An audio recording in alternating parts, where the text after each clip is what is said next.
mutima w'umujyi wa Roma hongeye kuzamuka ikimenyetso gitanga ihumure ku basaga miliyari 1.5 bo muri Kiliziya Gatolika y'i Roma ku isi, aho ni Vatikani. Amateka yongeye kwandikwa bundi bushya, ubu habonetse undi muhuza uhagaze hagati ya Roma n'ijuru, undi musigira wa Yesu Kristo, urundi rufatiro ndetse akaba umutwe w'itorero dukurikije imyizerere yabo muri Kiliziya Gatolika y'i Roma. Ubu ariko icyitaweho cyane ni uburyo ku nshuro ya mbere mu mateka Kiliziya Gatolika yahisemo Papa uturuka muri Leta Zunze Ubumwe za Amerika, Robert Francis Prevost, ubu witwa Papa Leo wa 14. I'll begin with a word in English and the rest is in Italian. Ariko se Papa ubundi abarinde ni iki gituma agira agaciro gakomeye abatemera ubuyobozi bwe, kandi ibi babishingira kuki? Ukomeje gukurikirana Guhamya Ministry TV, ngira nta kiruta Imana Mico Patience, tuze kubana kugera ku musozo.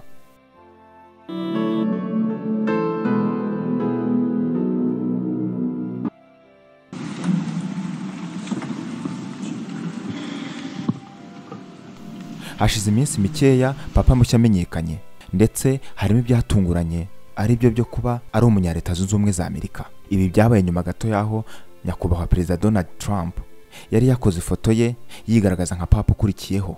Ibintu abantu benshi batekereza ko byari guca amarenga ko uyu munyamerika azajya kuri iyi ngoma, cyane ko uyu mupapa yari amaze imyaka 2 gusa yimitswe na Papa Francis yaje gusimbura nk'umukaridinari. Gusa ariko mbere yuko tujyaho hose turabanza twibaze tuti ubundi ubupapa bwavuye he? Nkuko tubikesha inyandiko nyinshi zabo muri Kiliziya Gatolika y'i Roma, byemezwa ko umwanya w'ubupapa ufite inkomoko mu byanditswe byera Bibiliya, ndetse ko Papa wa mbere wabayeho yari Petero intumwa ya Yesu Kristo. Kwemezwa ibi hifashishwa igice cya 16 cyo muri Matayo ku murongo wa 18. Nanjye ndakubwira nti uri Petero, kandi nzubaka itorero ryanjye kuri urwo rutare, kandi amarembo y'ikuzimu ntazarishobora.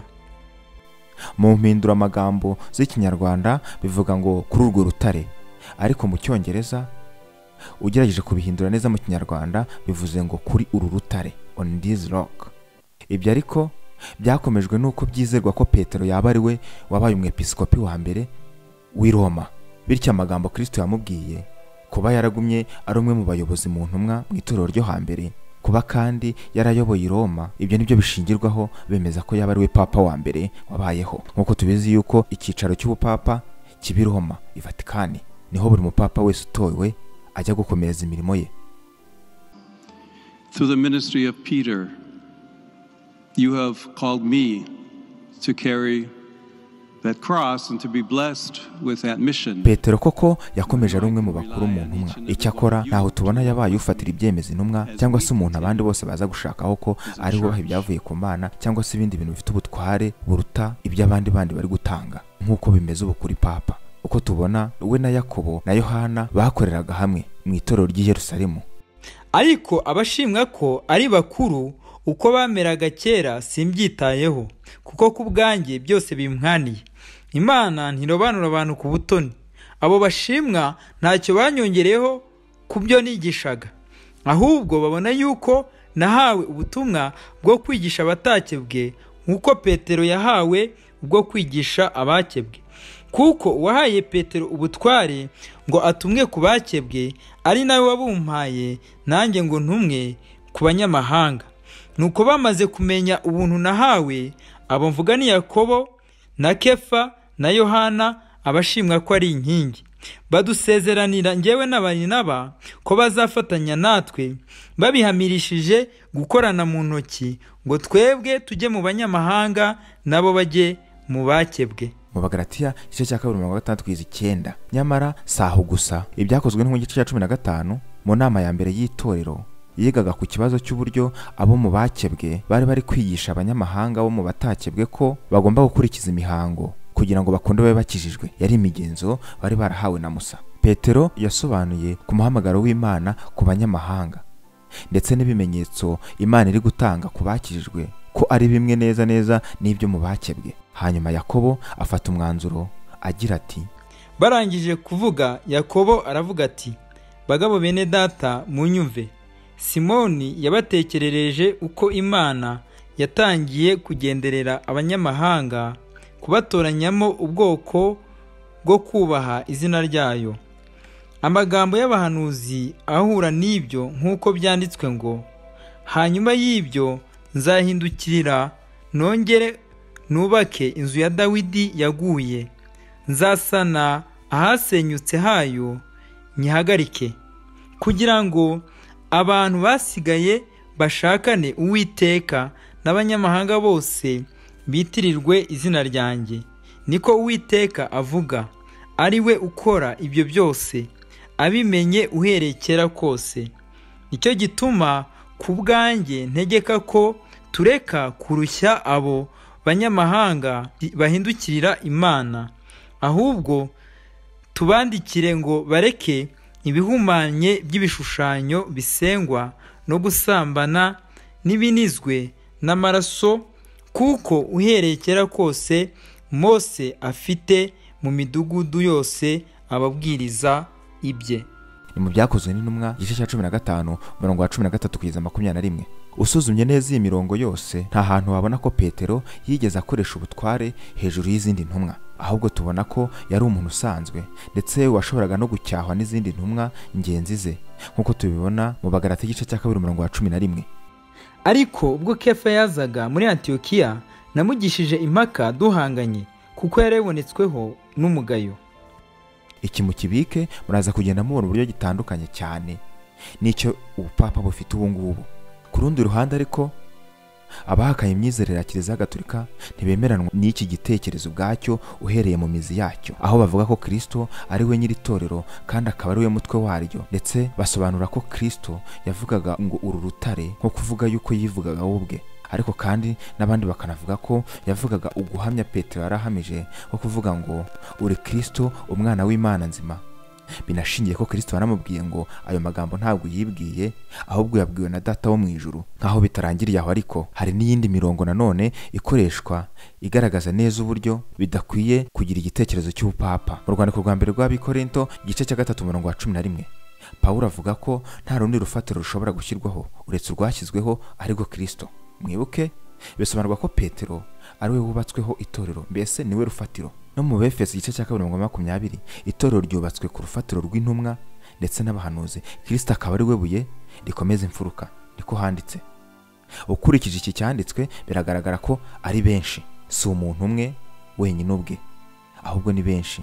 Abahanuzi bose ndetse n'intumwa ntawahakana uruhare rwabo bagize Imana bakoresheje kugira ngo habeho urufatiro rw'itorero. Mu gutangira kw'itorero ni abantu bagizemo uruhare rukomeye cyane, yaba mu byo bari barahanuye ndetse we n'ibyo bigishaga byerekeye uyu Kristo. Ibyanditswe bibahamya nk'urufatiro, Kristo akaba ari we buye rikomeza imfuruka, nk'uko tubikesha kiriya cyanditswe kwa tumaze kureba. Mu by'ukuri kuba umunyakuri ku byanditswe byera nta wabona igitekerezo cyo kwita Petero papa. Byasaba kugira ngo wirengagize cyangwa se izindi nyigisho zirenzeho kuzo Bibiliya yigisha, kuko nureba ubuzima bwa Petero n'ibyo nawe ubwe yahamije ko nawe ari umukuru w'itorero ku rugero rumwe n'abandi. Mu rwandiko rwa mbere rwa Petero igice cya 5 umurongo wa 2. Aya magambo ndayahuguza abakuru b'itorero bo muri mwe, kuko nanjye ndi umukuru mugenzi wanyu n'umugabo wo guhamya imibabaro ya Kristo, kandi mfatanije namwe ubwiza buzahishurwa. Muragire umukumbi w'Imana wo muri mwe, mutawurinda nk'abahatwa, ahubwo muwurinda mubikunze, nk'uko Imana ishaka, atari kubwo kwifuza indamu mbi, ahubwo kubw'umutima ukunze. Aya magambo agaragaza ubungane. Si umuntu itorero ryose ryari rihanze amaso cyangwa se ryubakiyeho nk'uko tubona bimeze ubu ngubu kuri Papa w'i Roma.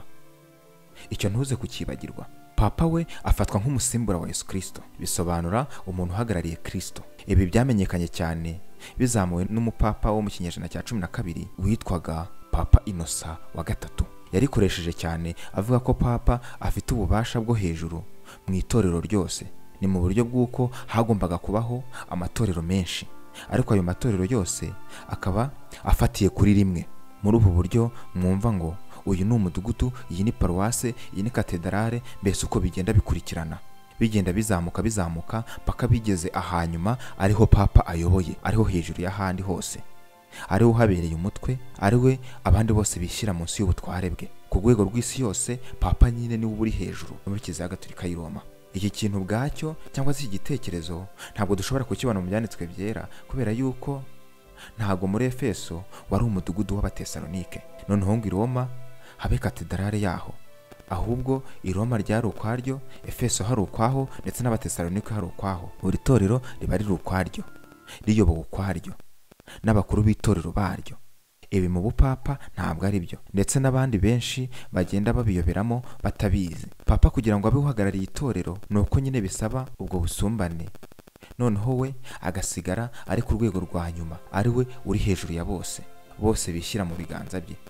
Ikindi kandi azwi nka Vicar of Jesus, ni ijambo ry'ikilatini rivuga umusigira. Papa utowe ni iryo zina bahawe, bivuze ngo araza gutanga itegeko ryakirwa na ya mashami yose ari munsi ye nk'uko byaba bimeze ari Kristo uritanze. Nanone iki gitekerezo gishingiye kuri wa murongo wo muri Matayo igice cya 16 umurongo wa 18, aho bavuga ko ubwo bubasha bwatangiye kuva kera ubwo Kristo yabuhaga Petero, hanyuma hakabaho abapapa bagiye bamusimbura cyangwa se the successors. Orate fratres sud meum ac vestrum sacrificium Dominus vobiscum. Iki nacyo uruhande rw'Abaprotestanti cyangwa se abahakana inyigisho za Kiliziya Gatolika y'i Roma, cyane cyane ububasha bw'ikirenga bwa papa, bagaragaza ko nta na rimwe Bibiliya yita umuntu uwo ari we wese umusimbura wa Kristo, ahubwo dukurikije icyanditswe kiri muri Yohana igice cya 14:26, ibyanditswe byera bivuga ko Kristo yagombaga kohereza umwuka wera ari we uzayobora abantu mu kuri kose. Mu yandi magambo dushobora kumwita ko ari we musigira, nubwo Kristo yavuze ko ari umufasha ndetse uzigisha abantu mu kuri kose. Reka nabyo tubirebemo twitonze. Ese Kristo ajya kuva mu isi yari afite impungenge z'uko itorero ritazaba riyobowe neza? Niba ari byo, reka twemere ko gutanga mwuka wera ari cyo yarwanyaga. Mu by'ukuri nta muntu afata ngo amubwire ngo amatorero yose yashyire munsi yawe maze bose ubabere umutwe, ahubwo icyo tubona aha bose umwuka wera. Uwo mwuka wera ngo niwe uzenda ku bye akabibamenyesha. Kwita papa umusigira cyangwa se vicar mu by'ukuri nabyo birasaba gushaka izindi nyigisho zirenzeho kuri Bibiliya. Yewe ndetse n'igihe ubupapa bwazamukiye nta wari guhamya ikintu nk'iki. Icyakoza nk'uko tubibonye cyaje mu kinyejana cya 12 kubw'impamvu zitandukanye nazo zashakishwa zikamenywa. Tubaye abanyakuri ku byanditswe tubona ko itorero Kristo ari we mutwe waryo kandi ariragira akoresheje abakuru b'itorero. Nta muntu umwe w'ikirenga yasizeho, ugomba kuba ari urireberera ryose. Uyu yitwa James White. Gushyira umuntu mu mwanya w'umwuka wera ni ikosa rikomeye mu myizerere, ni uguhindura inyigisho yerekeye Kristo. Kuba papa ari mu mwanya wa Kristo ntibyarangiriye aho, ahubwo mu mwaka wa 1870 inama ya mbere ya Vatikani yatangaje ko papa adashobora kugira icyo akosa, infallibility of papas. Ni igihe avuga yicaye muri ex cathedra, mu Cyongereza riba rivuga ngo from the chair, cyangwa se ni ijambo riba riturutse muri iyo ntebe nyine. Mu yandi magambo ni intebe papa atangaza yicayemo. Ibyo avuze biba bifite ubutware mu buryo budafite ikosa mu byerekeye ukwemera ndetse n'imyitwarire. Ibi gushyirwaho babishingira none ku isezerano Kristo yatanze kuri Petero ko abo babarira ibyaha bazabibabarirwa, ndetse no kuba ari we wubatsweho itorero ufite imfunguzo z'ijuru.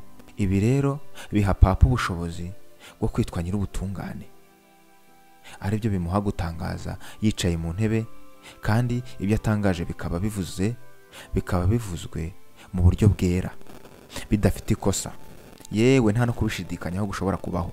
Nta nubwo wafata ibyanditswe byera ngo bigenzuze urebe niba ibyo bintu bihura, ahubwo mugomba kubyemera uko biri nk'ibidafite ikosa ndetse nk'ibyera rwose. Bamwe mu bakomeza kwita ku myizerere gatolika bageraho bemera ko atari uko papa ari umuntu wera cyane, ahubwo nuko Kristo arinda itorero rye akarinda kugwa mu makosa binyuze kuri papa. Bityo rero bivuze ko nta mpungenge ku cyo yatangaje, ahubwo tugomba kucyakirana na yombi. Ibi Abaprotestanti babyanze urunuka, bavuga ko ijambo ry'Imana ari ryo ryonyine ritagira ikosa, ntabwo ari umuntu. ibyanditswe byera byose byahumetswe n'Imana kandi bigira umumaro wo kwigisha umuntu no kumwemeza ibyaha bye no kumutunganya no kumuhanira gukiranuka. Mu rwandiko rwa kabiri Pawulo yandikiye Timoteyo 3:16 ibyanditswe byose nibyo byahumetswe n'Imana, n'ibyanditswe byera. Nta muntu uvuga cyangwa se ngo ibyemezo by'umwepiskopi runaka bibe bidakosa cyangwa se ngo byahumetswe n'Imana. Niba dushaka ukuri kutarimo ikosa, ibyanditswe byitunga agatoki bivuga ko ari byo byonyine byahumetswe n'Imana ndetse bifite ubwo bushobozi bwo kutagira ikosa. Wakibaza icyatuma umuntu yitwa ko ari nyir'ubutungane bimuhesha uburenganzira bwo gutangaza ibintu bidafite ikosa. Ese hari umuntu utagira icyaha? Oya, twese tuvuga turi abanyabyaha, kuko bose bakoze ibyaha ntibashyikira ubwiza bw'Imana. nibyo ibyanditswe bidafite ikosa bitubwira aho uri mu Baroma 3:23. Ese ni bose ukuyemo papa? Oya, nanone ibyo twaba tubihimbye, icyakoza ni twese. Bose basubiye inyuma, bose bandurijwe hamwe, ntawe ukora ibyiza n'umwe. Zaburi ya 53:4. Bivuze ko rero nta wera n'umwe. Buri wese ku isi akeneye imbabazi z'Imana zingana n'iza mugenzi we, bititaye ku mwanya arimo. Nta mwanya ku isi umuntu ageramo ngo umuheshe kwera, kuko ikimenyetso cyo kwera ni ukudapfa, immortality. Ibyanditswe byera bitubwira ko impamvu dupfa ni uko turi abanyabyaha. Abaroma 5:12. Kuko bimeze bityo, nk'uko ibyaha byazanwe mu isi n'umuntu umwe, urupfu rukazanwa n'ibyaha, niko urupfu rugera ku bantu bose, kuko bose bakoze ibyaha. Ese papa ajya apfa? Yego. Niyo mpamvu bimitse umushyashya wagize undi asimbura. Uwo yasimbuye wabanje. Iyo mvugo nayivuga inshuro nyinshi kugira ngo nkunde ngere ku rwego rw'abapapa Kiliziya Gatolika ibara. Iki nacyo birakwiye ko tugaruka ku byanditswe byera. Byasaba kwirengagiza cyangwa se gushaka izindi nyigisho zirenze ku byanditswe byera kugira ngo twemere ijambo nyir'ubutungane, turyemera ku muntu ubuntu ufite inyama n'amaraso upfa, cyangwa se ngo twemere ko umuntu umeze atyo atangaza amagambo yera bitewe n'umwanya arimo cyangwa se intebe yicayemo. Kugera kuri Papa Leo wa 14 ari we w'ubu dufite, Kiliziya Gatolika irondora urutonde rurerure rw'abapapa bose, ariko ugiye kureba ibigwi bya buri umwe bahagwaga mu byaha bitandukanye nkatwe twese. Ariko Kiliziya ikarengaho ikabafata nk'abasimbura ba Kristo, ndetse abantu batangaza amagambo atagira ikosa. Dore imwe mu mpamvu ibihakana ko atari abasimbura ba Kristo. Kristo yapfuye mu cyimbo cy'abanzi be ngo abaheshe agakiza, ndetse yishyira mu maboko yabo kugira ngo abazanire amahoro. Noneho ibyo bifate ubigereranye n'ufatwa nk'umusimbura we. Ese niko bigenda? Hari benshi bishwe ndetse bicwa nabi bazira kudahagarara mu ruhande rwemera ubutware bwa papa, kugeza ubwo bamwe mu bizera bageze ku mwanzuro wo kumufata nk'aho ari we antikristo Bibiliya ivuga agombaga kuza, kubera gutoteza, kwica ndetse agirira nabi abatemeranywa nawe bose. Ku musozo muraza kuza kumva bamwe muri bo. Iyo papa atowe, umwotsi w'umweru uva muri chapelle ya Sistine aho atorerwa. Umuhango watangiye mu kinyejana cya 20. Umwotsi utangariza isi ko ubu dufite papa mushyashya. Nibwo buryo bwiza babonye bajya bakoresha bwo gutwika impapuro zose zatoreweho, ariko mu buryo bufite icyo bumenyesha abategerereje hanze batari mu cyumba cy'itora. Amatora ya papa buriya aba mu ibanga rikomeye cyane ndetse rihambaye, ku buryo n'abari mu bwabo basohoka batazi mugenzi we uwo yatoye. Buri wese ntago abazi uwo mugenzi we yatoye. Iyo papa abonetse, za mpapuro bazitwikana ivu ry'umweru, hakazamuka umwotsi w'umweru, umwotsi wera, maze amashingo kacikaci. Papa arabonetse, undi muhuza arabonetse. Iyo byagoranye bazitwikisha ivu ry'umukara, hakazamuka umwotsi w'umukara. Ababirebera hanze impungenge zikaba zose. Gusa si bose babyishimira cyangwa se ngo bibahangayikishe. Abaprotesitanti cyangwa se abahakanyi bavuga ko igitekerezo cyo kugira papa ari ikintu kitagakwiye rwose, haba na mba, ko nta wundi muntu ukwiye kuba hagati y'abantu na Kristo. Banavuga ko kandi byangiza umwanya wa Kristo nk'umutwe w'itorero, kuko papa ari usigara afite ubwo butware, afite uwo mwanya w'ikirenga. Uyu yitwa Arasispro. hari umukuru umwe w'itorero, kandi si umwepiskopi wa Roma, ni Kristo wenyine wicaye iburyo bw'Imana Data. Abakolosayi igice cya 18 niwe mutwe w'umubiri, ari wo torero. Si Petero rero, si papa, ndetse si uwo ari we wese, ahubwo ni Kristo ubwe wenyine. Kwimikwa k'ubupapa bwabyo bifite byinshi byirengagiza byo mu byanditswe byera nk'uko tubibonye, ariko nanone dushobora kwibaza, ese basi hari ikiza byazanye cyaha abantu gushima Imana kubwo ukuri kwayo kwamenyekanye nubwo byaba byaraciye kure ku mategeko y'Imana? Reka da, ahubwo byakomeje kwangiza ukuri, ndetse kubera umwanya ahabwa byavanyeho ubutware bw'ibyanditswe byera, ahubwo bamushyira ku ntebe. Ushobora kwibwira ngo ndakabije, ariko nawe reba, byagize papa umutwe w'itorero, kandi Kristo niwe mutwe w'itorero dukurikije ibyanditswe byera. Byishe icyo ibyanditswe byera bivuga kuri Petero, ahubwo butangira guhereza Petero ubutware nawe ubwo atigeze agaragaza ko afite. Byazanye ubwo busumbane mu bakabaye abakuru b'itorero, kuko bagenda bayobora ahantu hagenda harutanwa, ikizwi nka universal hierarchy. Byazanye kwemezwa kw'inyigisho zinyuranyije zaje kwemezwa na papa, yewe zemejwe niyo ntaho umuntu yaba azibona mu byanditswe byera. Urugero nko kwiyambazwa k'umubyeyi Bikira Mariya, kwiyambaza abatagatifu, gukoresha amashusho nk'ariya mujya mubona aya Bikira Mariya, aya Yezu, aya batagatifu, ndetse yewe n'ibimenyetso bitandukanye nk'amashapure n'ibindi nk'ibyo ngibyo. Byanakoze nanone ku buryo imbabazi zibonwamo, aho uza mu cyumba cya penitensiya ukaturira mu gutwi k'umupadiri, ubundi akakubabarira, bityo ukabura babariwe. Kandi ikibazo abantu bose bamaze kubyemera nk'ukuri.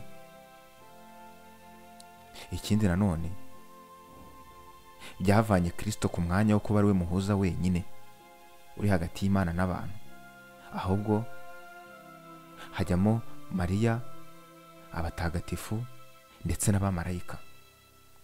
Ibyo murabizi cyane cyane abo mu itorero Gatolika y'i Roma.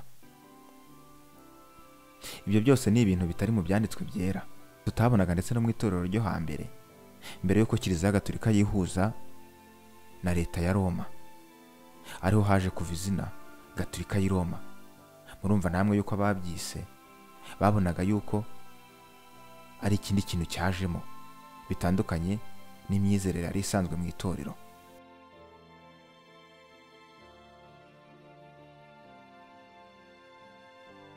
Kuva aho Martin Luther yiyomoreye kuri Kiliziya mu mwaka w'1517, ndetse n'abandi benshi bagiye babona ukuri kw'inyigisho ze zagarukaga ku kuri kwigishwa na Bibiliya, impaka ku bijyanye n'ubushobozi bwa papa zakomeje kuba nyinshi cyane, ndetse yewe zizanakomeza no kuba nyinshi nk'uko bimaze imyaka za magana. Dominus vobiscum. Ndetse na n'ubu ngubu na nyuma yo kumva ikigereranyo ushobora gusanga hari uri kuvuga yuko nasebeje imyizerere, nyamara mbabwiye iki ibyanditswe byera bivuga. Itorero ry'ukuri rigomba gushingira ibyo ryemera ku ijambo ry'Imana ryo ridahinduka kandi rifite ukuri kudafite ikosa, si ku muco, ku bwenge cyangwa se ku kindi kintu gituruka ku muntu. Ku bajya mukurikirana amateka, muzi abagabo 4 banditse amahame y'ibyo bemera mu mwaka w'1555, ubwo bajyanwaga gufungwa ngo bazicwe nibatihakana ibyo bizeraga bitera umugongo Gatolika y'i Roma, cyane cyane ubutware bw'ikirenga bwa papa. Aya mahame b'ibyo bemera yaje gufata izina rya Guanabara Confession of Faith, batangiye muri aya magambo bakoresheje icyanditswe kiri mu rwandiko rwa mbere rwa Petero igice cya 3:15. Muhore mwiteguye gusubiza ababajije impamvu z'ibyiringiro byanyu mufite ubugwaneza mwubaha. Mbere na mbere murumva ko bahire mu byanditswe byera. Icyakora singiye kubasomera byose mu byo banditse, gusa reka mbabwire bikeya. Mu ngingo ya 11 baragize bati, twizera kubabarirwa kw'ibyaha kubonwa biciye mu nzira duhishurirwa n'ibyanditswe byera gusa. Bati nk'uko Ambrose wera yabivuze, umuntu aba ari umukozi gusa, a minister. Icyo yakora ni ugutanga ibyo yahawe, ntibiba ari ibye. Aha bageragezaga gusobanura uburyo bemera kubabarirwa kw'ibyaha ugereranyije n'uburyo byakorwaga muri Kiliziya y'i Roma, aho ubyaturira umuntu mu ntebe ya penitensiya akakubabarira ukabura babariwe. Bavugaga rero ko atari umuntu ubabarira, ahubwo ubwo butware kubabarirwa kw'ibyaha kubonerwa ku Mana gusa. Baragize kandi bati, twizera ko Kristo wenyine ari we muvugizi ndetse n'umwunganizi wacu, akaba n'umushinjura ku Mana. Aha bahakanaga undi muntu uwo ari we wese ushobora kuzamo aho hagati, ndetse na Papa w'i Roma arimo. Bati biciye muri we tubasha guhagarara twemye imbere ya Data dutsindishirijwe binyuze mu maraso yatumeneye. Bati kandi igihe kimwe azadukura mu rupfu atuzure. Biturutse kuri we uhagararanye natwe tuzatsinda urupfu. Ibyo nibyo byari ibyiringiro by'abera bo hambere bari bashimikiye ngo bazarebe umubare w'intore umaze kuzura. Nubwo abo bera bahari tubizi, ariko ntitubiyambaza ngo badusabire, kuko kwaba ari ukwica itegeko ry'Imana. Aha bahakanaga igice cy'abatagatifu cyangwa se uburyo bwo kwiyambaza umubyeyi Bikira Mariya, ndetse n'abandi bantu basabwa kwiyambazwa bishingiye ku kuba barapfuye ngo basabire abakiriho. Icyo baragihakanye cyane, ahubwo bagira bati, twebwe abariho twunzwe ku mubiri umwe wa Kristo tugomba gusabirana nk'uko tubyigishwa mu mirongo itandukanye yo mu byanditswe. Ibyo babyanditse basubiza indi baruwa yari yabandikiwe ibasaba kubitekerezaho neza, bakemeranywa na Kiliziya cyangwa se bakicwa. Ababera baje kwicwa banze kujya munsi y'ubutware bw'ikirenga bwa Papa w'i Roma. Ubu baruhukiye hamwe n'abandi bera bose bakurikiye umwami wacu bataryarya. Hariho akaga ku barenga ku byanditswe byera, kuko tudasabwa kugira icyo twongeraho cyangwa tugira icyo tugabanyaho. Dukwiye gufata ibyanditswe byera mu buryo Imana yabiduhayemo, aho kubyongeraho, ahubwo n'abatuyobora baba bagenda babijya ku ruhande tukitandukanya nabo rwose, kubera ko ukuri kose kuri mu byanditswe byera. Hari ukuri rero ntakuka ko mu byanditswe byera. Uko nuko umuntu wese ni umunyabyaha ahava akagera. Kuba ari umunyabyaha kwe byamutandukanyije n'Imana. Uko niko kuri ko mu byanditswe byera. Ukundi kuri nanone, Imana irera ku rwego rw'uko idashobora gutsindishiriza umuntu utsinzwe n'urubanza. Imana ivuga muri Zaburi ya 24 ko umuntu uzazamuka umusozi wayo agomba kuba atarigeze yerekeza umutima ku bitagira umumaro, atararahiye ibinyoma. Mu yandi magambo, afite kwera kungana n'uko Imana. Aha twese biradutsinda, kuko niyo natunganya ingeso z'iminsi yanjye yose nsigaje, sinatunganya iby'ahashize. Ubwo bushobozi ntabwo mfite. Rero mu yandi magambo, twese dukwiye igihembo Bibiliya ivuga mu Baroma igice cya 3:23 ngo ibihembo by'ibyaha ni urupfu. Bivuga ko ari cyo gihembo twese dukwiriye. Imana nubwo ari umucamanza utabera, ariko ibyanditswe byera byinshi bitwereka kuntu ari n'inyambabazi. Nicyo cyatumye itanga Kristo, araza abaho atunganye, atagize icyaha, ajya ku musaraba yishyizeho ibyaha atigeze akora, atakora kandi atazakora, ariko apfa azira ibyaha. Yabikoreraga iki rero? Kwari ukugira ngo uzemera ibyaha bye akamuhungiraho mu kwihana mwizeye rwose mu buryo bw'umwuka, Imana imubareho kwa gutungana Imana yamusabaga kutigeze kugira icyaha, ariko Kristo yujuje ubwo ari hano ku isi. Nanone kandi kubera ko nta cyaha cyajya mu ijuru, mu buryo bw'umwuka nanone Imana irareba wa muntu imurebe ko yamuhannye ubwo yahanaga Kristo, kuko Kristo yikoreye igihano cy'uwo muntu wese uzamwizera imbere y'Imana. Bityo rero mu buryo bw'umwuka Kristo araguhagarika utsindishirizwe, wera, uzira inenge, ibyo wasabwaga byose ubyujuje kuko yabikujurije. Igihano wasabwaga guhanwa cyose yaragihanwe mu cyimbo cyawe. Bityo Imana ntizaba ikikurimbuye, kubera ko kurimbuka kwawe kose Kristo yakwikoreye mu mubiri we. Kristo rero uwo niwe uri buguhagarika imbere yayo agutsindishirije rwose, kandi nk'uri muri we, bityo ko utazigera ucirwaho iteka, wahindutse umwere, uzira inenge mu maso yayo, utagawe. Ubyizera wese ni ufite ubwo bugingo buhoraho. Ushingiye kuri Bibiliya yigisha ku buryo umuntu yiyunga n'Imana, ndetse n'uburyo ubusabane bw'umuntu n'Imana buhita bukomeza nyuma amaze kwiyunga nayo, biragaragaza ko nta muntu ugomba kuba ari hagati y'umuntu n'Imana. Umuntu utarakizwa agomba gusanga Kristo wenyine akaba ari we umukiza. Ariko nanone umuntu wakijijwe nanone agomba gusigarana ubusabane bwe hagati ye n'Imana biciye muri Kristo Yesu wenyine. Nta muhuza uba hagati ya Kristo n'abantu, ahubwo Kristo niwe muhuza uri hagati y'abantu ndetse n'Imana. Mwakoze kubana nanjye, ngira ntacyo Imana Mico Patience. Tuzasubira mu byegeranyo by'ubutaha.